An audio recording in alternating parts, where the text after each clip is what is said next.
In this video, we're going to introduce the cross product. So let's think about a plane here and look at any vector in the plane that we wanted. Okay. Well, certainly we can think of vectors that are in the plane that are not perpendicular to each other. They are perpendicular to each other. They all point in the same, they could point in the same direction. They might point in exact opposite directions. However, for vectors in a plane, there's only one direction that is perpendicular to all the vectors in the plane. Okay. So if we're looking for an equation of the plane, one of the things that we'll be looking for later is trying to figure out what a perpendicular direction is. Okay, so that's kind of our motivation in this case. All right, so what we call that is a normal direction, or a direction that's orthogonal to every vector in the plane. And again, like I mentioned just a minute ago, this will help us find equations of planes and help us in some other situations as well. All right, so if we have two vectors in the plane, say that they're x1, y1, z1, and x2, y2, z2, we might want to find a vector that's perpendicular to both of them. So if we go back to the picture here, certainly if I take two vectors and think about all the possible ways you can combine these two vectors, they're all going to end up being in this same plane. Okay? So these two vectors actually themselves determine a plane. So if we can find a vector that's orthogonal to those two, it'll be orthogonal to everything else. All right, so we want to find this vector ABC that's orthogonal to both, which means we need a vector X that has a dot product with V that's 0 and a dot product with W that's 0. So now we set up a system of equations. Here's the dot product of V with X. Here's the dot product of W with X. And we're trying to solve for A, B, C. We're given x1, y1, z1. We're given x2, y2, z2. All right, so one of the ways we solve systems of equations is to do elimination. So to eliminate, say, the z2, we'll multiply the first, to eliminate the c. ABC is what we're solving for. So to eliminate the c, we'll multiply the first equation by z2 and the second equation by negative z1 and then add those two together. We get A is going to be x1 z2 minus x2 z1, and then B will be y1 z2 minus y2 z1. Those will be the coefficients on the A and B, I should say, and those are equal to 0. We know anytime we have an equation of the form something times A plus something else times B, we can get one solution by taking the coefficient on the B, plugging in for A, taking the negative of the coefficient on A and plugging in for B. That's guaranteed to give us a solution. So doing that in this case, if I let A be y1 z2 minus y2 z1 and B be the opposite of x1 z2 x2 z1, that is a solution. Now we can substitute to get a solution for C, use either of the original equations. We can get C has to be x1 y2 minus x2 y1. So putting those together, that vector X with those three components will be orthogonal to both V and W. We call this the cross product of V and W and denote it with V cross W. Now, you could memorize this formula. It's certainly okay to do, but what's probably a little bit easier than memorizing is doing a process to figuring out the cross product each time. And this process actually pops up in later applications. So remembering the process and understanding the process is a lot better than trying to memorize a formula. So the process that we're going to do here is what we refer to as calculating a determinant. So for a 2 by 2 matrix, when we do the determinant, we take what's called the main diagonal, this diagonal that goes from upper left to lower right, and do that product. So in this case, we get A times D. Then we subtract off what we get when we subtract the product of the off diagonal, which is going from lower left to upper right, which is B times C. So that is the determinant of that matrix. When we take about a 3 by 3 matrix, we're going to do a process that's called expansion by minors, which basically reduces a 3 by 3 determinant into 3 2 by 2 determinants. And so here's how we do it. We're going to, the reason why we're going to expand, we can actually expand along any row or any column we like. every one we're going to do, we're going to expand along the first row. So we're just going to do this for along the first row. All right. So here's the first row, A, B, C. We're going to use those as coefficients. Notice that they're here, A, B, C. How do we get these other determinants? And this is how we create what are referred to as the minors. A, eliminate the row that has A in it and the column that has A in it. We're left with the matrix E, F, H, I. So that's how we're getting this subdeterminant. The matrix E, F, H, I is called the minor. Okay, so that's why we call this expansion by minors. All right, how do we get this one? Well, we take the row and the column that B is in. We're left with DF and GI. So that's where that determinant comes from. And then this one's in the middle is always going to be a minus sign. There are reasons why that has to be a minus sign that we're not going to get into for our purposes, because we really just want to use this for computation purposes. For the minor associated with C, we'll eliminate the row and the column with C in it, when we're left with D, E, G, E, H. And now we know how to do those 2x2 determinants because we just talked about how to do it before. All right, so when we have this cross product, we can now express the cross product as a determinant. The first row are going to be your components, AI, J, K, your 1, 0, 0, 0, 1, 0, 0, 0, 1 vectors. So that first row is going to be vectors. Your second row is going to be your first vector in your cross product. Your third row will be the second vector in your cross product. And this is why I said earlier that we're always going to expand along the first row, because that's where our vectors are. Remember, we're trying to find the components of the vectors. So we'll do the minor associated with I and with J and with K, eliminating the row and column with I in it. We're left with Y1, Z1, Y2, Z2. Eliminate the row and column with J in it. We're left with X1, Z1, X2, Z2. And remember, the middle one always has a minus sign in front of it. Do the same thing for K. You're left with X1, Y1, X2, Y2. And then you do your 2x2 determinants. So let's do this for a specific example. Let's say we put in 1, 5, negative 2, and 0 for V, and then the 0, 6, 3 for the W. So there's what our determinant would look like. The minor associated with I is the 5, negative 2, 6, 3. The one with J is 1, negative 2, 0, 3. The one with K is 1, 5, 0, 6. For the 2x2 determinant now, we take the 5 times the 3 to give us 15, the 6 times the negative 2 to give us negative 12, and remember we subtract those two numbers. 1 times 3 gives us 3, 0 times negative 2 gives us 0, so we get 3 minus 0, and again the middle one has a minus sign in it. And then for K, 6 times 1 is 6, 0 times 5 is 0, so we get 6 minus 0 times K, and simplifying we get 27I minus 3J plus 6K.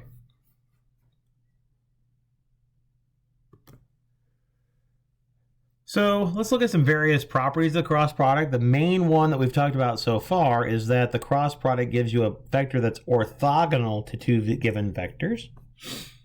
Well, another one is that if I take any vector and cross it with the 0 vector, I always get 0. Let's see why that's true in this case. So if I take x, y, z and cross it with 0, 0, 0, here's what you get when you expand along the row containing I, j, and k. Notice now, when I take anything in that first row, it gets multiplied by a 0. So when you do the 2x2 determinants, you get 0 minus 0, 0 minus 0, 0 minus 0. So you get 0i minus 0j plus 0k, or you get the 0 vector. This is not a huge surprise, right? Because if we dot product the 0 vector with any vector, we get 0, the number 0. Here, if we do the cross product with the 0 vector, we also get 0. It kind of follows the same idea of if you multiply by 0, you get 0. We've already mentioned that the cross product of V and W is orthogonal to both V and W. That was by construction. That's how we motivated this whole thing.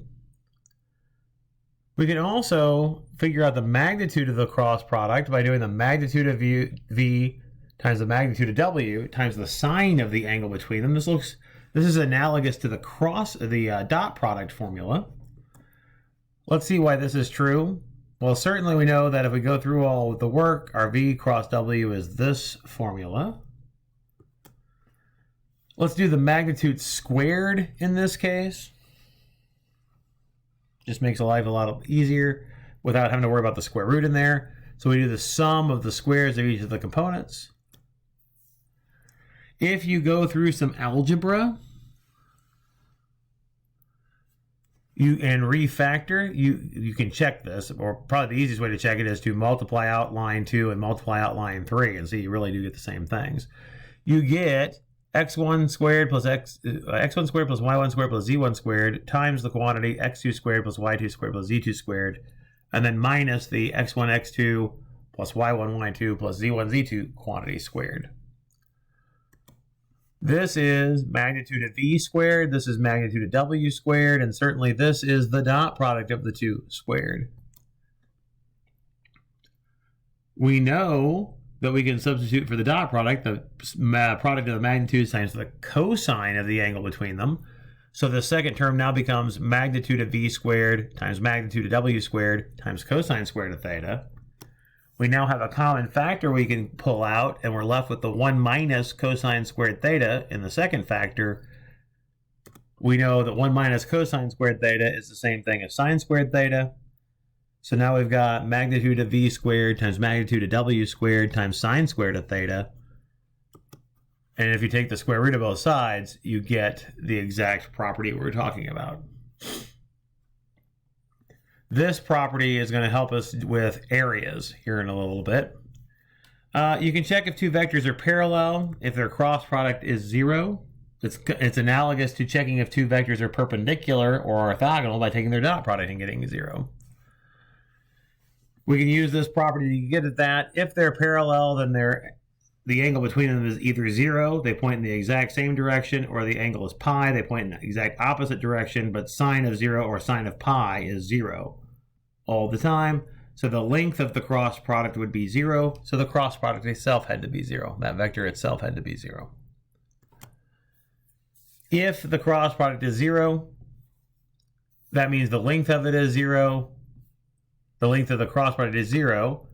Either one, it could be one or the other, or both of those could be the 0 vector, in which case the 0 vector is parallel to anything that you want.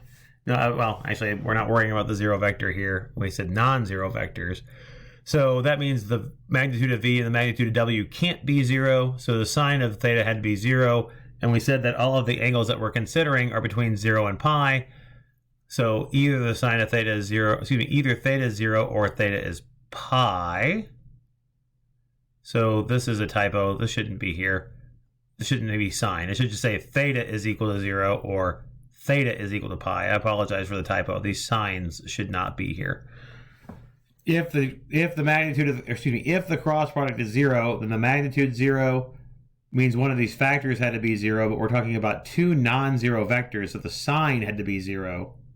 And if the sine is 0, that means the angle had to be 0, or the angle had to be pi. So you can just delete the sin there. And if that's the case, then the vectors are parallel to one another. Another property, another property that we have that goes back to that property 3 is that the magnitude of the cross product gives you the area of the parallelogram. So if we have the parallelogram V and W, then I can calculate this height of the parallelogram by thinking about dropping the tip of V perpendicularly down to W. That's going to be hypotenuse times sine of theta, because this is the opposite side. So the area is base times height. The area is base times height for a parallelogram. The length of the base is magnitude of W, and the height will be magnitude of V. So I really do get magnitude of V times magnitude of W times sine of theta, or magnitude of V cross W. So let's see if we can put this to the test. Let's say we want to find the area of the triangle with vertices A is 143, B is 692, and C is negative 371. Well, let's start at A and go to B. That gives us the vector 5, 5, negative 1. Start at A and go to C. That gives us the vector negative 4, 3, negative 2. It's easy to see that these two vectors don't lie on the same line because they're not scalar multiples of each other, which means that A, B, and C aren't collinear, so we really do get a triangle that they will determine. So the first thing we're going to do is we're going to calculate the area of the parallelogram that these two determine. So the first thing we'll do is do the cross product of the two vectors. So set up our determinant with I, j, k in the first row, and then the components of the vectors in each of the other two rows. Expand along the column, expand along the row containing I, j, k. We're left with 5, -1, 3, -2 times the I, 5, -1, 4, -2 times the k, 5, 5, -4, 3 times the k. I think I said k here, I meant the j. Do your determinants. -10 minus a -3 gives you -7 times I. -10 minus 4 is -14. That should be positive because it should be a -14. Another typo. My apologies. This should be a plus sign here, right? -10 minus 4 is -14, but there's a minus in front. So this should be a plus right here. So if I leave my cursor there, it makes a plus sign, right? 15 minus the, it looks like a plus sign on my screen anyway. 15 minus a -20 gives you a positive 35k. I won't factor our final answer here because we need the magnitude, and if this is plus or minus, I'm going to get the same value.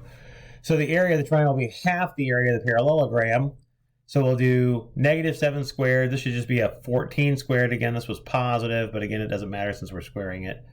And then a 35 squared.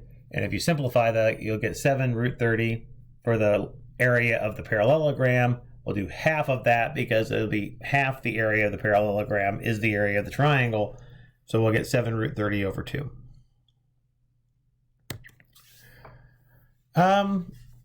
Cross product is one of the first things you get that you have to pay attention to the order to get the same answer. It's not commutative. It's actually what's referred to as anti-commutative. When you reverse the order, it becomes negative. So the cross product of V cross W is the negative of the cross product of W with V. You should be able to prove to yourself why that's true just using the way we do the matrix with the determinants. If you have a scalar times one of the vectors, you can pull the scalar out in front of the cross product, and it doesn't matter where that scalar is, if it's on the first component, the first factor in your cross product or the second. The cross product does distribute nicely over vector sums in either order. It distributes on the left or on the right. And you get an interesting one with your dot product. It looks like you're cycling things around. If you do V dotted with W cross X, that's the same thing as V cross W dotted with X. That one's a little bit weird. You also have this with a cross product of a cross product. Ends up looking like this. So V cross the quantity, W cross X gives you V cross X times W, or excuse me, V dotted with X times W minus V dotted W with times X. That one's a weird one. The one in number 10 that we'll use, the one in number 10 is referred to as a scalar triple product. The reason why it's called a triple product is because there's 3 vectors in here. The reason why it's called a scalar triple product is because when you do the dot product with this vector, you now get a scalar. And its absolute value will give you the volume of what's referred to as the parallelopiped, which is determined by the 3 vectors V, X, and W. So try to give you a picture here. Here's the vector V, here's the vector W, here's the vector X. You've got parallelogram faces for your solid determined by those 3 vectors. So here's the parallelogram determined by V and X. Here's the one determined by V and W. And you've got this slanty looking box, if you will. All the faces are parallelograms. The scalar triple product will give you the volume of this. And the reason for that is that here's the cross product. The area of that base is given to you by the magnitude of the cross product. We also need this height here. Well, the height is from the tip of V down to the base is going to give you the height of that box. So we're doing area of the base times the height like we do for any volume of a rectangular kind of solid, but even though this is slanted, the same thing works. This length will be the length of V times the cosine of theta, where theta is here. But theta is also the same thing as between the V and the cross product. There should be a cross in between the W and the X, and I'm not sure why it's not showing up in the picture. So if I do magnitude of V times the cosine of theta, this length, times the length of the cross product, I get magnitude of V times magnitude of the cross product and cosine of the angle, which is the dot product of those two vectors. So that's why the dot product here gives you the scalar triple product. That's why it gives you the volume of that solid. Let's put this in action, okay? We're going to determine whether these three vectors are coplanar. Well, if they lie in the same plane, then the parallelepiped, whichever way you want to say it, that volume will be 0 if it lands in the same plane. It has no height. So we'll do the scalar triple product and see whether or not we get 0. So the scalar triple product is nice to do because all we have to do is put the first vector, the 3, 1, 3, as our first row, and then the cross product vectors as our second and third row, and see what we get for a number. We can expand this along the first row just like what we do for the cross product. So we take the 3 as our coefficient like we did with the I, eliminate the row and column that contains the 3, we're left with 0, 5, 1, 13. Do the same thing for the 1, eliminate the row and the column that contains the 1. We're left with negative 2, 5, negative 1, 13. Multiply by the 1, and remember the 1 in the middle always has the negative. Do the same thing for the 3 there in the third column. We're left with negative 2, 0, negative 1, 1. 0 minus 5 gives us a negative 5. Negative 26 minus a minus 5 gives us negative 21, and we're subtracting it. Negative 2 minus 0 gives you negative 2, times the 3 gives you the negative 6, and that simplifies to 0. So since the scalar triple product is 0, those vectors really are coplanar.